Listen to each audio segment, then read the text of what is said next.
what we wanted to do is today just kind of have a collaboration, a conversation about the next 10 years and what we need to do to protect our oceans. And I think today, artists and scientists have to work together for the big picture. In fact, all of us have to work together. But I think art is going to play an important role. Science has really played an important role in my art for many years. And just to be honest, when I was a kid growing up around the Great Lakes, Jacques Cousteau, was my hero. I love the guy. Look at this. I am Jacques Cousteau to the core, and so are you guys. This year is his 100-year birthday celebration in June. So we love Jacques Cousteau. I know Sylvia was good friends with Jeek. So let me hand it over to Dr. Sylvia Earle. Awesome lady. Awesome guy handing me the mic. 10 years.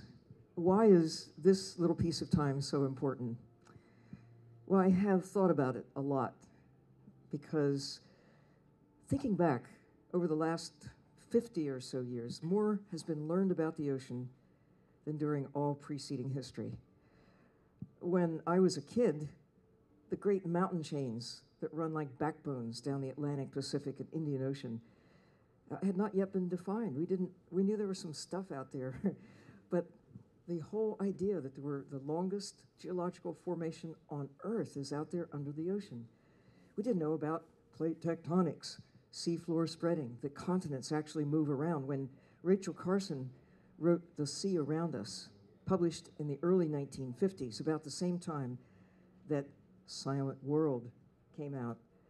I like that one. Yeah. Yeah, so do I. The idea that what we see today is the way the world has always been.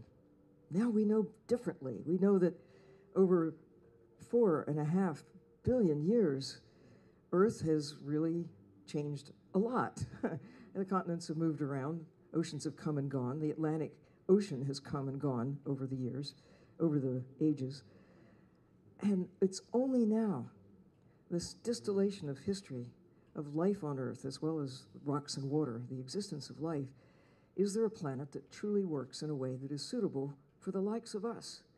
And we have the power to change that, to really alter the nature of nature. That's one of the big discoveries of the 20th century, the power that humans have to alter the atmosphere, to change the chemistry of the ocean, to eliminate 90% of the big fish in the sea, the tunas, the sharks, the swordfish, the groupers, the snappers, the creatures that are absolutely vital, not only to the health of the ocean, but to our health as well. One of the things that came as a result of all the discovery in the 20th century and onward into the 21st is how dependent humans are on the sea. Not everybody gets that. Everybody in this room does, how important the ocean is to our everyday lives, to every breath you take, every drop of water you drink. I find myself saying now, all those who really are getting it about the importance of nature, the importance of green. You got green cars, you've got green cities, you've got green buildings. But without the blue, there's no green. Take away the ocean, you've got a planet that doesn't work. You've got Mars. You've got a place where maybe a half a dozen of us someday will set up housekeeping, but not 6 billion of us. We're having a hard enough time maintaining a good life for 6 billion people on this water-blessed planet. 6 billion is pushing the edge of how many Earth can sustain in a prosperous kind of way.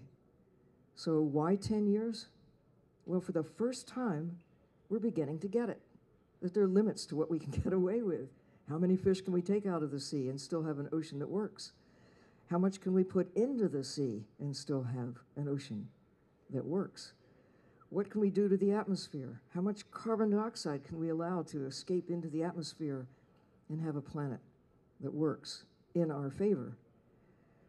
This is new news. For the first time, we have the capacity to communicate all over the world in a flash. Something happens in Africa, you know about it in Los Angeles. Something happens in Peru, the word gets out. An earthquake in Chile, or whatever. The knowledge, the ability to get information, to connect us, to connect the natural world with us, is finally coming into focus.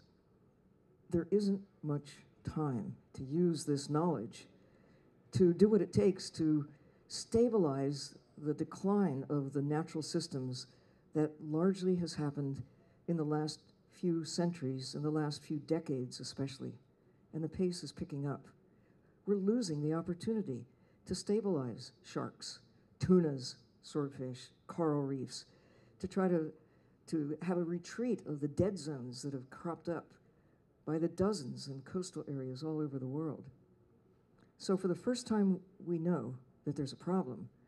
For the last time, perhaps, in all of the future, will we be able to do something about it? If we keep on business as usual, we're going to lose the fish, at least in any commercial scale, any ability for people to go and have shrimp or tuna fish sandwiches. Forget it.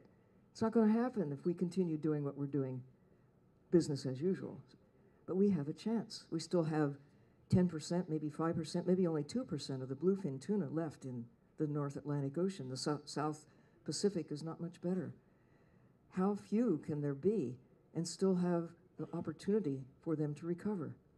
This is the moment, not only as never before, because we didn't know we had a problem until about now, and maybe as never again. The next 10 years could be the most important in the next 10,000 years, either because of what we do or because of what we don't do. Wyland, what are you going to do?